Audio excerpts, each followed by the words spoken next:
ये भगवत प्राप्ति के बाद अपने पीठ पर बैठाया, यही भी सकल कथा समझाई, लिए दो जन पीठ चढ़ाई। जब पीठ पर चढ़ाकर हनुमान ने शिखर की ओर प्रस्थान किया अश्वगति से। आज भी मशीनों में हॉर्स पावर ही देखा जाता है, तो हनुमान जी जो अश्व बने हैं ये तो शक्ति पुंज है। दोनों को पीठ पर बैठाकर हनुमान जी ने जो शिखर की ओर तीव्रता से प्रस्थान किया। सुग्रीव सोच रहे थे अगर बाली का भेजा होगा तो हनुमान जी उदास होकर मुझे इशारा करेंगे, मैं भागूंगा। लेकिन जब सुग्रीव ने देखा कि हाथ जोड़कर दोनों को पीठ पर बैठाकर हनुमान लेकर आ रहे हैं, तो राजा सुग्रीव ये समझने में देरी नहीं रही कि ये हमारे कोई बहुत बड़े मेहमान हैं, वरना मेरा मंत्री इनको इतनी सेवा नहीं देता, इतना आदर नहीं करता। इसलिए गोस्वामी तुलसीदास जी महाराज कहते हैं, हनुमान को पीठ पर लेकर आते देखकर ऊपर शिखर से सुग्रीव ने मिलने की तैयारी पहले ही कर ली। तुलसीदास लिखते हैं, जब सुग्रीव राम कहाँ देखा, अतिशय जन्म धन्य करिने का। जब सुग्रीव राम कहाँ देखा, अतिशय जन्म धन्य करिने का। जब सुग्रीव राम कहाँ देखा, अतिशय जन्म धन्य कर लेखा। जब सुग्रीव राम कहाँ देखा, अतिशय जन्म धन्य कर लेखा। सागर मिले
सुग्रीव ने हृदय से प्रभु का स्वागत किया और लक्ष्मण के साथ प्रभु ने सुग्रीव को गले मिला करके सद्भाव। अब हनुमान जी आगे बढ़े और बोले, मेरी प्रार्थना है, मेरा प्रस्ताव है कि आप दोनों समान लक्ष्य संधि कर लें। समान लक्ष्य माने दोनों की परिस्थिति एक है। राम अयोध्या से निकाले गए, सुग्रीव किष्किंधा से निकाले गए। निकालने का कारण दोनों का है भाइयों का कलह, भाइयों की समस्या। राम की स्त्री भी हरी गई है, सुग्रीव की स्त्री भी छीनी गई है। राम भी दर दर भटक रहे हैं, सुग्रीव भी दर दर भटक रहे हैं। तो दोनों की परिस्थिति एक है, इसलिए समान लक्ष्य संधि हो सकती है। जाति का इसमें कोई सवाल नहीं, खानदान का कोई सवाल नहीं, ये समान लक्ष्य संधि है। और इसके लिए गवाही चाहिए किसकी? जो सर्वव्यापक है। सर्वव्यापक क्या है? अग्नि। अग्नि कहीं भी आप प्रकट कर सकते हैं, सर्वव्यापक है। तो हनुमान जी ने तत्काल अग्नि प्रकट की। तब हनुमंत उभय दिशि की सब कथा सुनाए। क्या कथा सुनाई? दोनों के बारे में उनका जीवन नहीं सुनाया, केवल ये बताया कि परिस्थिति दोनों की एक। अगर हनुमान ने पूरी कथा, जो टीकाकार अर्थ करते हैं, सब कथा सुनाई, सब सुनाई होती, तो फिर लक्ष्मण ने राम का चरित्र क्या सुनाना है? और फिर राम जी सुग्रीव से क्यों पूछते कि क्यों जंगल में रह रहे हो? अगर हनुमान ने सुना दी होती तो ऐसी बात नहीं है। हनुमान ने केवल इतनी कथा माने वर्तमान की परिस्थिति कि दोनों का की स्थिति बराबर है, यह कह करके अग्नि प्रज्वलित करके तब हनुमंत उभय दिशि की सब कथा सुनाए। पावक साखी दे करी जोरी प्रीति दृढ़ाए। कीन प्रीत, आर्य अनार्य का, छोटे बड़े का, कुलीन अकुलीन का, धनी निर्धन का भेद हट गया। कीन प्रीत कछु बीच न राखा, अब लक्ष्मण राम चरित सब भाषा।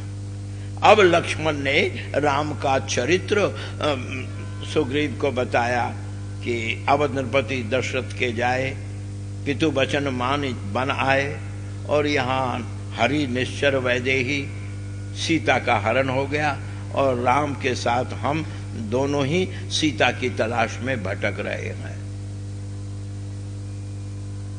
सुनते ही सुग्रीव कहते हैं, वो समय क्या था? लक्ष्मण ने अंदाज से समय बताया कि ये पिछले महीने इस तारीख की घटना है, इस तिथि की घटना है। सुग्रीव कहते हैं, ठहरिए ठहरिए, मंत्रिन सहित यहां एक बारा, मैं यहीं पर इसी पर्वत के शिखर पर, मुझे याद आ रहा है।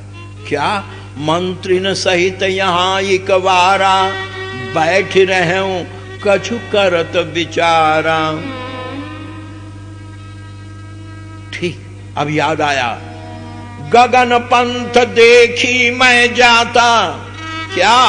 परवश परी बहुत बिल खाता। मैंने आकाश में एक रथ पर राक्षस के कब्जे में एक नारी के बाल फैले हैं, वस्त्र उड़ रहे हैं, और वो चीखती चिल्लाती हुई जा रही है।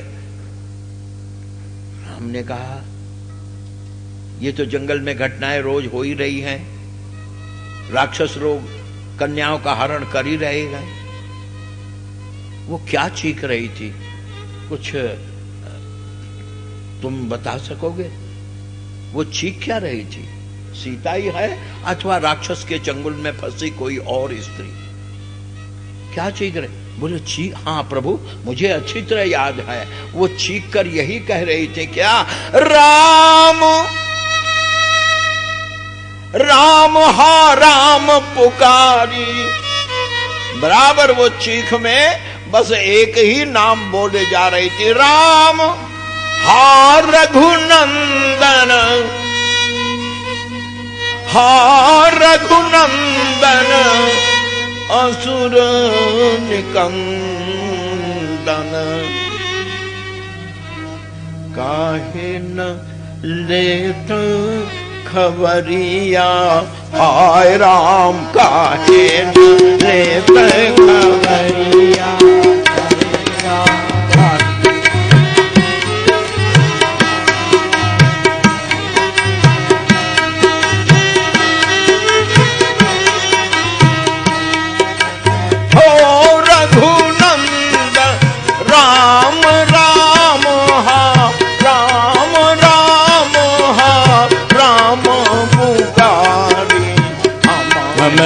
देखी दीन उपट डारी, हम ही देखी दीन उपट डारी।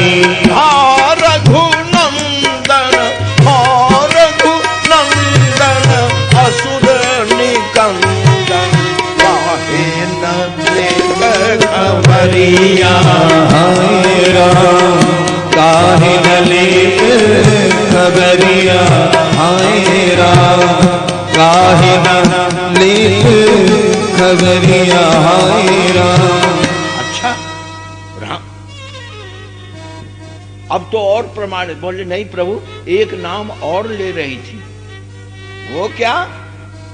राम राम तो कह रही, पर बीच बीच में एक नाम और ले रही थी। क्या? हाल लक्ष्मण तुम्हार नहीं दोता, हाल लक्ष्मण तुम्हार नहीं दोता, सो फल पायो कीन्हु रोता, सो फल पायो कीन्हु रोता, सो फल पायो कीन्हु रोता। गगन पांथ देखी मैं जाता, परिवन परी बहुत बिन पाता, गगन पंथ देखी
पुरुषोत्तम राम ने जब ये सुना कि राम राम हा राम पुकारी, वो राम राम ही चीखती जा रही थी। लक्ष्मण तेरा दोष नहीं, तुझ पर गुस्सा करके मैंने ये फल पाया है। हा राम हा राम। यह सुनते ही भगवान राम ने कहा और कुछ बोले, प्रभु जब वो इस तरह राम राम चीख रही थी हमारी निगाह ऊपर गई, हमको ऊपर देखते देखकर उन्होंने ऊपर से एक कपड़े का टुकड़ा नीचे डाल दिया। मम दिशि देखी दीन पट डारी। उसमें कुछ बंधा जरूर होगा, वरना वो हवा में गलत डायरेक्शन में चला जाता। कुछ वजन होने के कारण वो यहीं गिरा। तुलसीदास ने पट लिखा, लेकिन सभी रामायणों में बताया गया है कि वो श्री जानकी के कानों का जड़ाऊ मणि मंडित कुंडल था, जिसको कपड़े में बांध करके जानकी ने नीचे फेंक दिया था। जब इन लोगों को ऊपर देखते देखा तो ये राम राम हा राम पुकारी दीप देहरी है। सीता में भी लगता है और सुग्रीव के साथ बैठे लोगों में भी लगता है। सीता ऊपर से राम राम हा राम पुकारी, लेकिन स्त्री के ऊपर यह अत्याचार देखकर हम लोग भी घृणा में ऐसी दिशा में मुख से राम राम निकल जाता है। स्त्री पर अत्याचार देखकर नीचे से इन लोगों के मुख से भी निहारा, हे राम इतना अत्याचार, हे राम। तो इनको राम राम कहते देख करके हमें देख दीने पट डारी, मांगा राम तुम्हें मिला? हाँ। कहाँ है? कंदरा में। क्या मैं देख सकता हूँ? अभी लाया। सुग्रीव दौड़ कर गए, मांगा राम तुरंत ही दीना। देखते ही जानकी ने जो धोती पहन रखी थी उसी का एक टुकड़ा था, कुछ बंधा है। राम ने देखा, पहचान तो गए, पर राम का यह जो चरित्र है वह तो लोक शिक्षण के लिए है। इसलिए प्रभु यहाँ एक बात हमारी पारिवारिक दृष्टि से एक शिक्षा देते गए। क्या? देखते ही कुंडल को लक्ष्मण जो खड़े हैं उपेक्षित भाव से खड़े थे, जैसे इससे इनका कोई लेना देना नहीं, ये राम का निजी मामला हो। कितना मनोवैज्ञानिक है मानस कि भगवान राम बनना इसकी कोई जरूरत नहीं थी, पर जानबूझकर यहाँ पर श्री राम जी ने वो कुंडल देखते देखते लक्ष्मण से कहा, लक्ष्मण हाँ भैया, लक्ष्मण हाँ जरा इधर आना। क्या है प्रभु? देखना तो सही, ये तेरे भाभी के ही है ना? मैं शायद शोक में पागल हो गया हूं, मुझे पहचान नहीं हो या मैं पहचान नहीं पा रहा हूं। तू देखना तो सही, ये कुंडल तेरी भाभी के ही है ना, सीता के ही है ना? जैसे ही राम ने कुंडल आगे बढ़ाया, लक्ष्मण सामने आकर चरणों में झुकते हुए कहते, प्रभु मुझसे तो आपको निराशा ही हाथ लगेगी। क्यों? मैं नहीं बता सकता। क्यों? 12 साल घर में और 12 साल जंगल में, 25 साल तक तू निरंतर भाभी के साथ रहा, पास रहा, तुझे उनके जेवर की भी पहचान नहीं है? बोले है, पहचान तो है पर कुंडल की नहीं।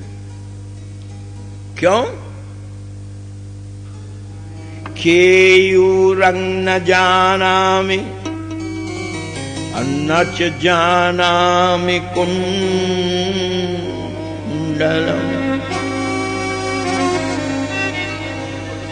न मैं उनके चूड़ामणि को जानता हूं, न मैं उनके कुंडल को जानता हूं।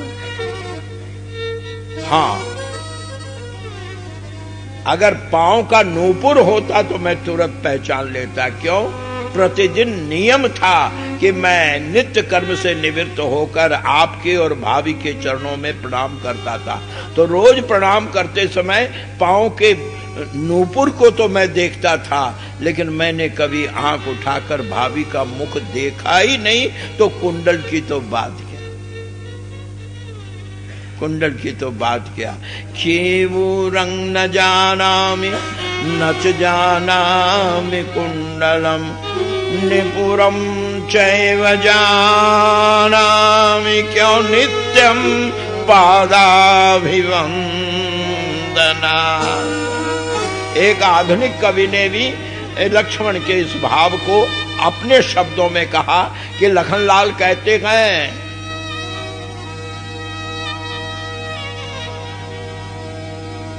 मैंने तो चरण निहारे हैं, देखे माता के कान नहीं। मैंने जब ऊपर निगाह करके सीता के मुख को देखा ही नहीं, तो फिर कान की क्या पहचान और कान के कुंडल की क्या पहचान। मैंने तो चरण निहारे हैं, देखे माता के कान नहीं। इसलिए मैं तो बिछुओं का सेवक हूँ, कुंडल की कुछ पहचान नहीं।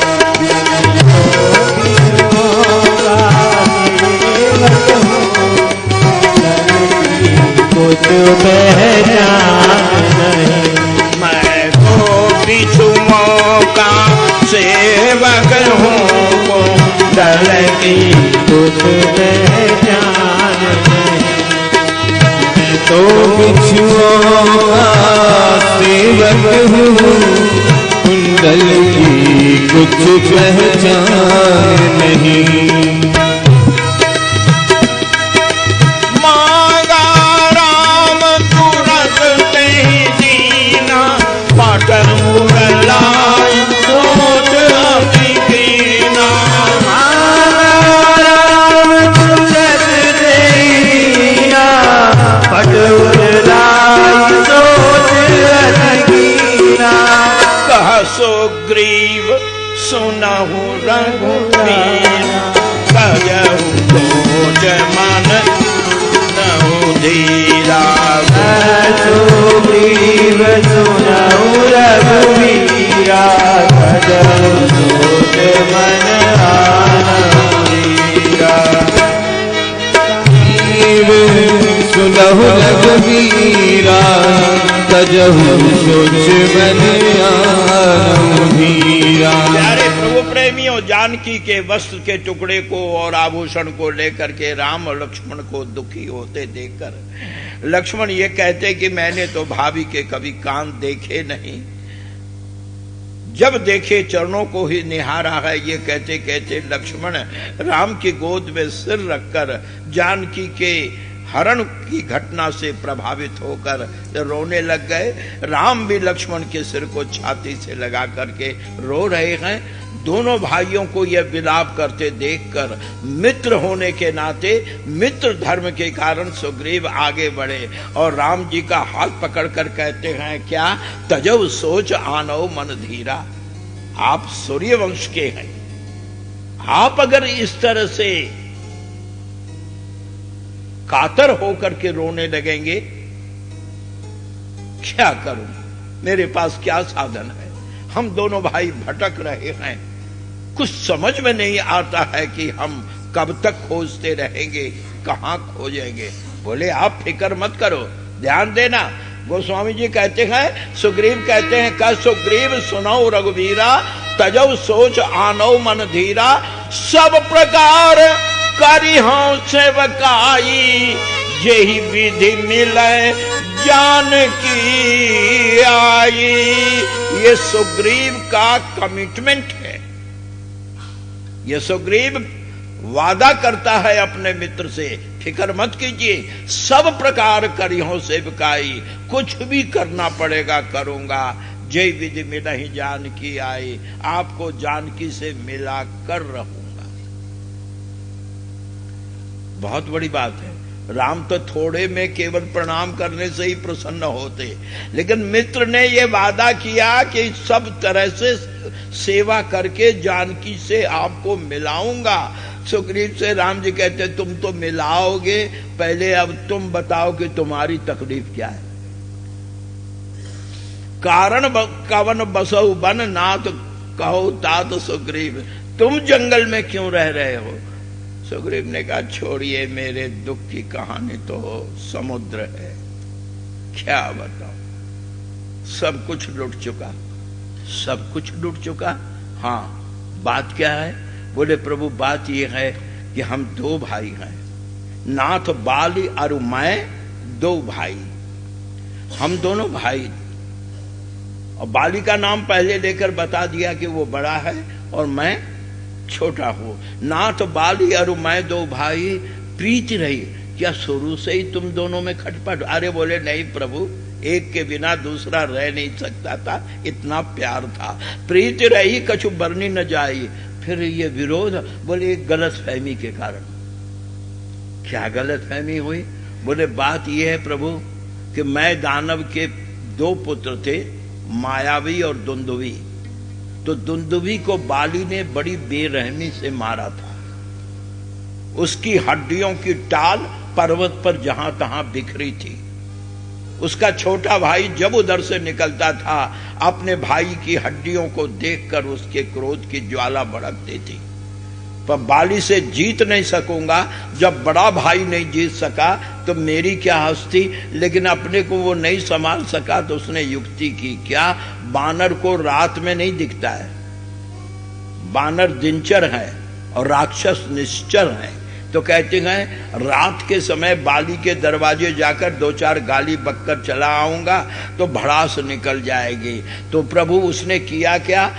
अर्धरात तही द्वार पुकारा, आधी रात में आया और मैं सुत मायावी तेहि नामू, आवा सो प्रभु हमरे गाऊं। अर्धरात पुर द्वार पुकारा, और सोचा उसने था कि बाली निकलेगा नहीं क्योंकि अंधेरे में बाली को दिखेगा नहीं, इसलिए वो ये खतरा मोल नहीं लेगा। और मैं ये कह करके कि देखो दरवाजे पर ललकार आया लेकिन डर कर छिपा रहा, आया नहीं, मैं अपने भाई का बदला लेने का संतोष कर लूंगा। लेकिन ऐसा नहीं हुआ। बाली में यही तो कमजोरी थी। क्या? बाली का 2 धर्म था, नियम। क्या? कि बाली कभी दुश्मन की ललकार, चैलेंज बर्दाश्त नहीं करता था, चाहे वो कोई क्यों न हो, काल भी क्यों न हो। लेकिन बाली वीर होने के नाते कभी किसी ललकार को इनकार नहीं करता था। और दूसरी उसकी आदत ये थी, क्या? कभी वो धोखे से दुश्मन को नहीं मारता था, चिताकर जगाकर। अगर शस्त्र नहीं है तो अपना तलवार उसके हाथ में देकर लड़ता था, तब मारता था। बाली पीछे से वार नहीं करता था और सामने से आए ललकार को कभी इनकार नहीं करता था। राक्षस ने आधी रात को जैसे ही द्वार पर ललकारा, बाली रिपुबल सह न पारा तो धावा बाली। उसने सोचा था बाली निकलेगा नहीं, लेकिन बाली गदा लेकर बाहर आया। बाली को देखते ही धावा बाली, देख सो भागा। और जब वो भागा तो बाली ने पीछा किया। तो मैंने सोचा कि भाई अकेला जा रहा है दुश्मन से लड़ने, तो मैं भाई के प्यार में, मुझे बाली ने बुलाया नहीं, मैं पुनि गया हूं बंधु संग लागा। मैं अपने ओर से भाई अकेला जा रहा है इस ख्याल से मैं भी संग लगा हुआ पीछे गया। भागते भागते वो राक्षस गिरवर गुहा पैठ सो जाई। वो एक पहाड़ की कंदरा में जाकर घुस गया। बाली घुसने लगा, मैं भी घुसने लगा, तब बाली द्वार पर खड़ा हो गया। देखिए बाली का अपने छोटे भाई पर कितना प्यार था। सुग्रीव का प्यार तो था ही कि दुश्मन के साथ भाई अकेला न जाए, मैं भी चलूं। ये प्यार की सबूत दे रहे हैं तुलसीदास। लेकिन जैसे ही दोनों जाने लगे तो बाली द्वार पर खड़ा हो गया कंदरा के, गुफा के, और सुग्रीव से कहता नहीं तुम बाहर रहो। बोले क्यों? इसलिए हो सकता है ये राक्षस इस गुफा में ही क्यों घुसा, हो सकता आसपास इसके कोई मददगार हो, हम दोनों घुस जाएं और बाहर से आक्रमण हो तो हम दोनों ओर से फंस जाएंगे, इसलिए तुम बाहर रहो। अगर बाहर से कोई आक्रमण हो तो उसे तुम संभालना।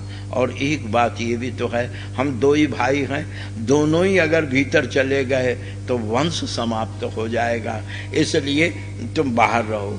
तीसरी बात यह है कि मैं बड़ा हूं, तुम छोटे हो, बड़े के रहते छोटे को खतरे में नहीं डाला जाता है, इसलिए तुम बाहर रहो। सुग्रीव ने कहा प्रभु मैंने पूछा कितने दिन तक इंतजार करूं, तो बाली ने मुझे समय दिया था कि परखे सु मोही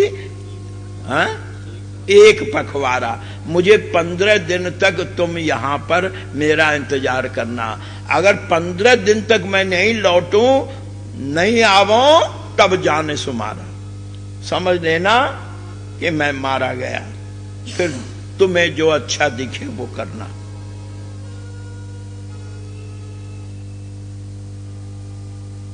बाली चला गया। राम जी ने कहा फिर तुम वहां रुके? हां प्रभु, वो कह गया तो मैंने इंतजार किया। कितने दिन तक? बस यहां तक सुग्रीव सही था, लेकिन अब आगे की बात वो आधा सच बोलता है। याद रखिए भाई के शरीर में वही खून दौड़ रहा है जो तुम्हारे शरीर में दौड़ रहा है। इसलिए खून जोर मारेगा ही। भाई के ऊपर संकट हो तो भाई कभी बर्दाश्त नहीं करेगा, लेकिन भाई जानी दुश्मन हो जाता है। क्यों? केवल एक कारण से। इस प्रसंग में यह ध्यान दीजिए कि भाई भाई के लिए प्राण देता है, प्राण ही नहीं देता है। नालायक से नालायक भाई हो, उसमें सारे बुरे ऐब क्यों न हो, लेकिन भाई अपने भाई की शिकायत बर्दाश्त नहीं करता। वृंदावन की बात है, एक दुकान है, वहां से मानस मंदिर के सारे राशन वगैरह आते हैं। तो कभी कभी मैं स्वयं भी जाता हूं, अब तो कम जा पाता हूं। तो एक बार उसके पास गया था, कुछ पिछले हिसाब वगैरह थे देखने। मैं खड़ा ही था कि इतने में एक ग्राहक